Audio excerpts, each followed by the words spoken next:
Hello family, welcome back to my channel. Thank you for watching. This is a requested video from somebody who is asking why I changed my job and how I did it. She actually thought I was living in Northern Ireland and I came to Scotland, but no, I've always lived in Scotland. I've never lived in Northern Ireland, though I talk about Northern Ireland a lot because it's one of the cheapest places in the UK, but no, I'm in Scotland.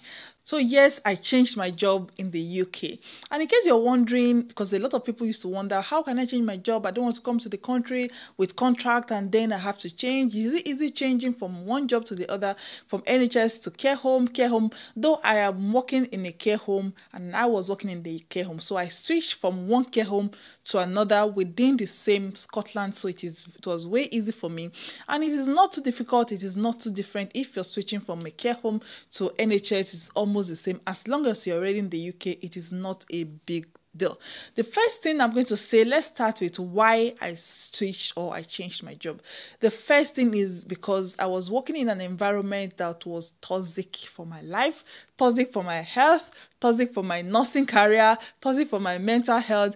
Don't let this put you off. Everybody's experience is different. In the same UK, in the same Scotland, in the same area, I'm already working somewhere almost for 5 months now, and I will tell you the best thing I did for myself in 2020 in regards to my mental health was quitting that job. Trust me, it was a toxic environment. You may be wondering why or how I got that job in the first place. If you're already in the UK or you're in the process of coming to the UK, you know when you're coming, you'll have the option of choosing what part of the UK you want to work. I told my agent, which was MMA Recruitment then, I said I wanted a place that is very quiet, a countryside, and somewhere where I'll be able to raise my family and in a very quiet environment, because I was already in the UAE, I was in Dubai, and it's a very fast developed country. It was too fast for me.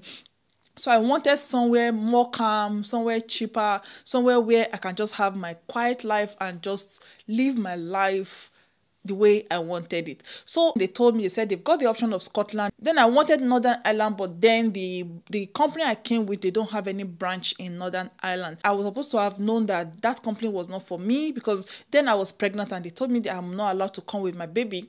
Don't let this put you off. If you're pregnant, depend on your employer, you can come to the UK with your pregnancy and it wouldn't stop you. But the particular employer I was with said they're not going to allow me to come to the UK with my pregnancy. I should wait back and have my baby. That was when I would have known the red flag of this is not meant for me. But you know, when you're trying to leave, you're trying to migrate, and with the hustle of my English exam, everything I went through there, I shared it how I felt, and it was just taking too long. I just wanted to come to the UK.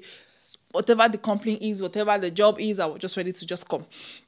So at that point, I took the next job that was available in Scotland, and trust me, I've not regretted 1 minute. It is a phase, it's an experimental phase. Don't allow what you're going through just now, even if you're already in the UK, don't allow it to put you off or don't allow it to discourage you.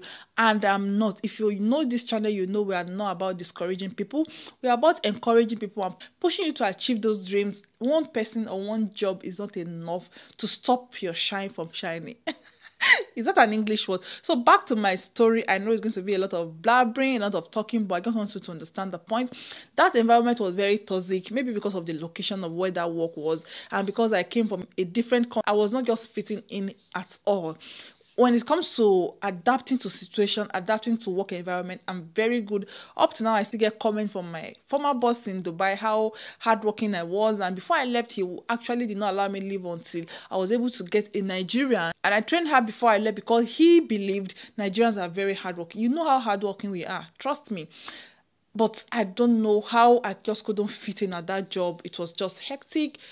If you look at my old videos, you will see tiredness on my face. I'm sure you can see that your girl is now shiny, because rest of mind is the priority. I know when you're getting your contract, one thing I will also tell you before I continue is, please read your contract very well. Know what you're signing for. Because when you're in Nigeria, you're in any country, Ghana, whatever country you are, you're just carried away with just wanting to live, wanting to travel. Whatever contract they give to you, you just sign. Sometimes you don't even read it. I remember I didn't even read my contract as much.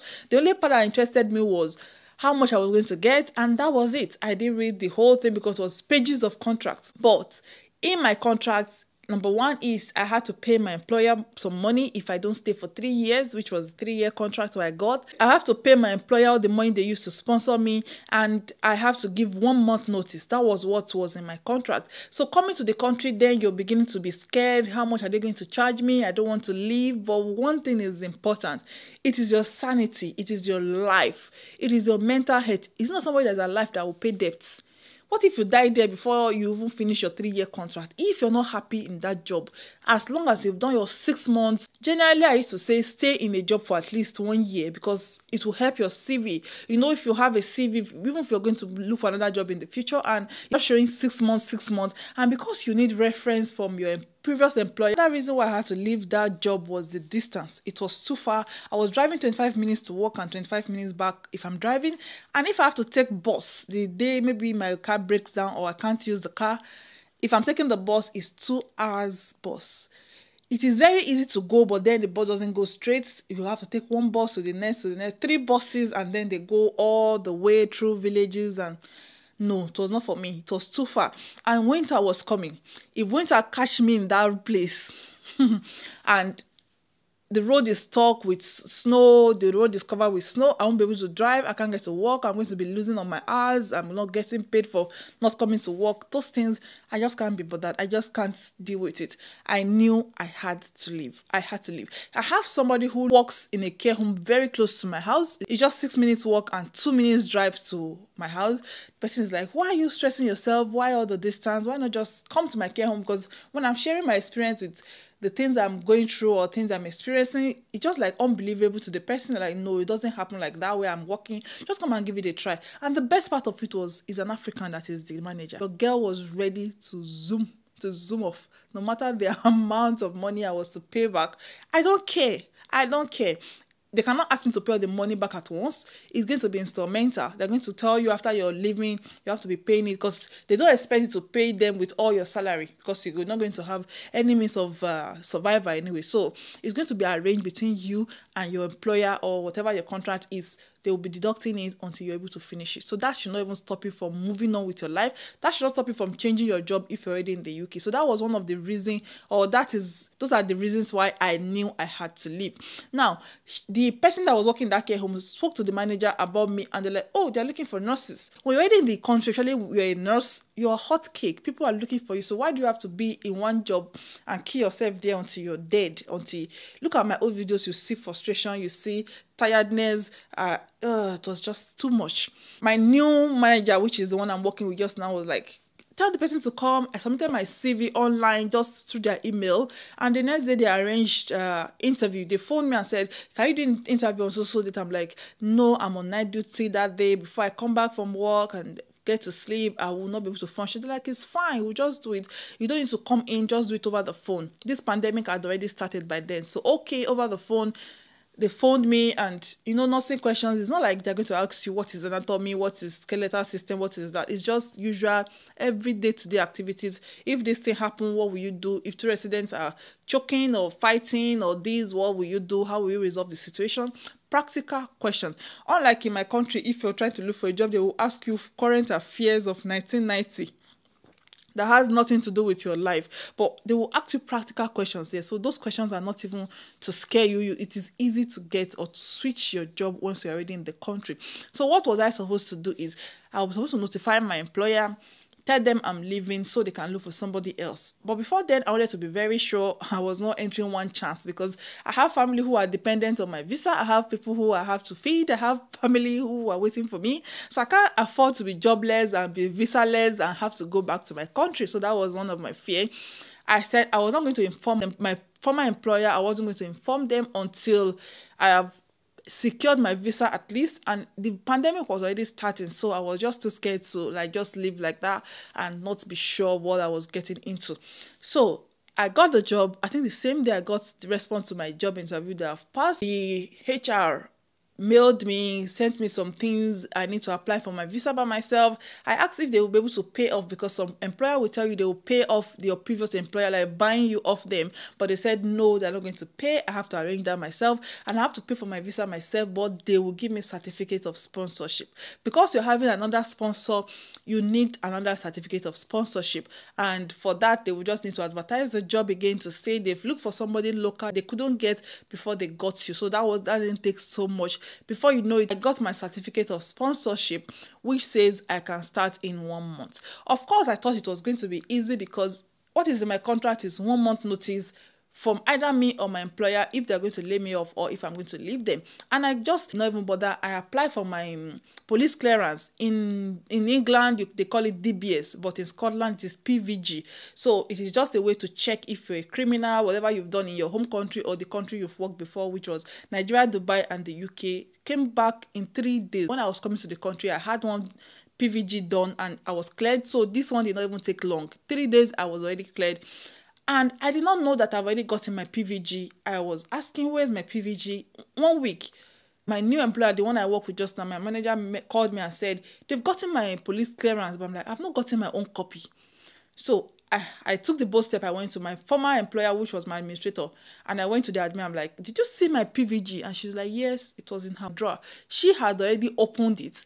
And in the PVG, the name of your new employer is there, the address, everything. So they already knew I was leaving. And I was like, I didn't want them to know, because I can't be bothered causing chaos before I actually am ready to leave.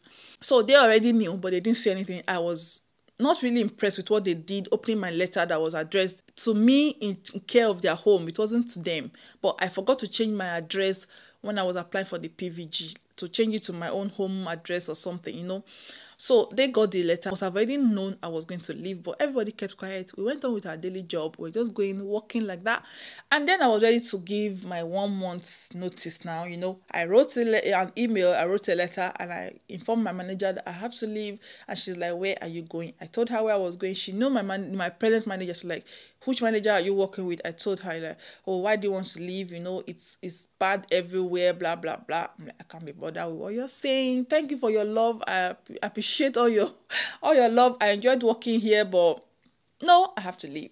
I gave my 1 month notice, only to get an email to say, no, your 1 month notice is not 1 month, it's 3 months notice. I'm like, what? I said, there was a new contract that came some months ago, and it says 3 month notice period. I never got any new contract. So I told them, I said, I didn't get any contract. Can you please send me a copy of my signed contract? They couldn't provide it. They don't know what happened. I don't know how they came up with that story, and said if there was a new contract that says everybody needs to give 3 month notice and not 1 month. At that point, I'd already gotten my certificate of sponsorship. I already stated when I was going to start in 1 month. I'd already prepared my mind. Psychologically, I was already telling myself bye-bye in the next 1 month. So now I have to deal with working for another 3 months. But like, no. So my present manager that I work with just now, then called me and said, Gloria, just relax. I understand, but I know it is wrong, but just relax. Don't be angry at them. You're almost leaving. Just follow whatever they are saying, and you guys should meet at a point. So I mailed them back. I said, I never got a contract. This was what I signed. So let's meet at the middle. So they said, okay, we'll give you 2 months. So they gave me 2 months notice period, which I had to do. And they were looking for somebody else. I don't know if they got someone else, but yeah, it was just 2 months instead of 3 months or instead of 1 month. So we were meeting at the middle.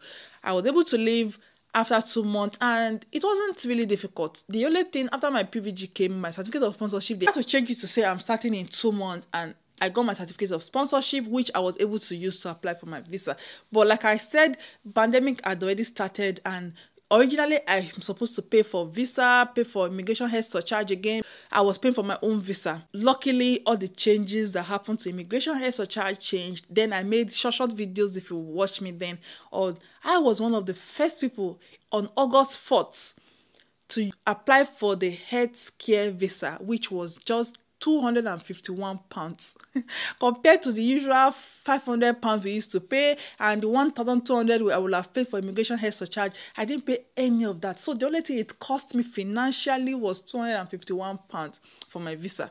And I applied for my visa. It was supposed to be out in 3 weeks. It was out. I got a mail to say my visa was ready, and they were going to send out my BRP, but I need to capture. So then there was, because we cannot go for appointment in any visa center or anything, then they sent me a link to download an application on the phone, which I downloaded. It is what they are using just now. All I needed to do was just to snap myself with the application. It takes my face, my sides, and that is it. That was all the capturing I needed. I didn't have to do any fingerprint, nothing. So all I spent was $251. I was in my house. I applied for my visa. I was in my house. I got my BRP card. So I got another BRP card. So now I have 2 BRP cards. It was the same NI number, national insurance number, the same number. But the only thing that changes is just when it's going to expire. One thing I want to tell you is, so that you don't forget, or so that you don't make that mistake, is don't change your children or your family, your dependents' visa. It is only you who needs to change visa. They are fine. They can still be on the old visa they were until it is expired. Then they can now change to the new employer. Does it make sense? So you don't need to change your family visa. You don't, because I heard some people used to pay for their family again, pay for their husband, their children, or their wife. No, it is only you who needs to change your visa, get another visa. But them, they can still be on the visa they came into the country with. It's fine. They are not tied to anybody. They're only tied to you. It is you who is tied to somebody. So that was how I changed my job. And the only things that I say will be the requirements are the PVG, your visa cost. Depending on what your contract is, they may want to pay to buy you off or not, but it is not difficult at all. From 6 months and upward, you can change your job. Nobody's going to stop you. But I usually advise that people work for at least 1 year because of your CV, because then you need reference. Then I submitted 2 references also from my last employer and my employer in Dubai. That covers your 3 years of work. So you don't want to keep jumping from one job to the other. I know people who have changed like 3-4 times, changing one job and the rest of it. But I advise just work at least 1 year for the sake of your CV. It shows you work somewhere for 1 year, then you will progress. Unlike when you work 2-3 months and you're trying to leave again, the employer will be afraid to even employ you, to say maybe you're not even going to stay, or maybe you're not reliable. Apart from that, it is as easy as I said, and I'm not going to be mentioning how much I'm going to be paying them back, but because I don't put you off. But the things I had to pay for then was they sponsored my visa, my certificate of sponsorship, my ticket from Dubai to the UK, my hotel when I came to the UK, first few weeks of induction, my travel for OSCE, my OSCE cost, my hotel cost, and just little things that they covered. So yes, it's a lot of money to some extent, but it is not enough to buy your peace. It is not enough to buy your happiness. I'm not going to remain in a job that I cannot survive for 3 years.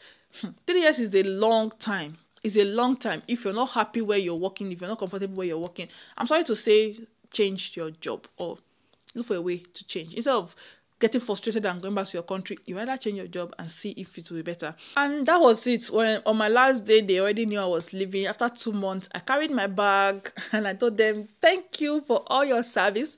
Thank you for all your love. It was fun working with you. And that was me out of the door and away, happy. I'm like, bye.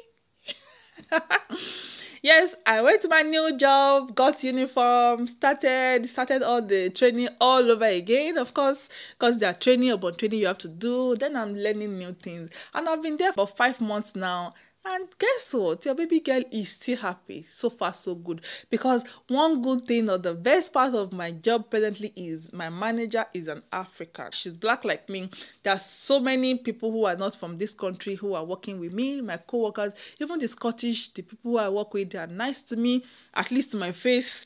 It's been like from fry pan to heaven. I thank God, really. I'm really grateful. That was the best thing, one of the best things I did for myself in 2020. That's why I always say, don't allow anything to discourage you. If one job is not treating you well, change the job.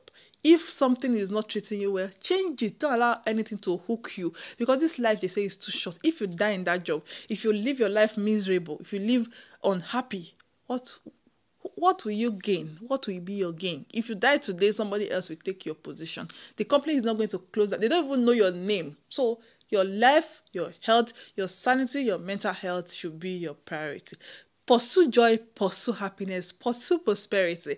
You can do this. Don't allow anything to put you off. So the issue of maybe if you come with one sponsor, you cannot leave, it's a lie. You can leave when you want to leave. And if they ask you to pay them back, pay them back. Don't worry. You will work your any salary, you're going to pay them back. It's not a problem. It will just take you a few months and you're going to pay them back. Take care of yourself. If you enjoyed this video, please subscribe, join the family, press the subscribe button and drop your request, drop your comment, and I'll see you again in another video. Remember, I love you. Bye.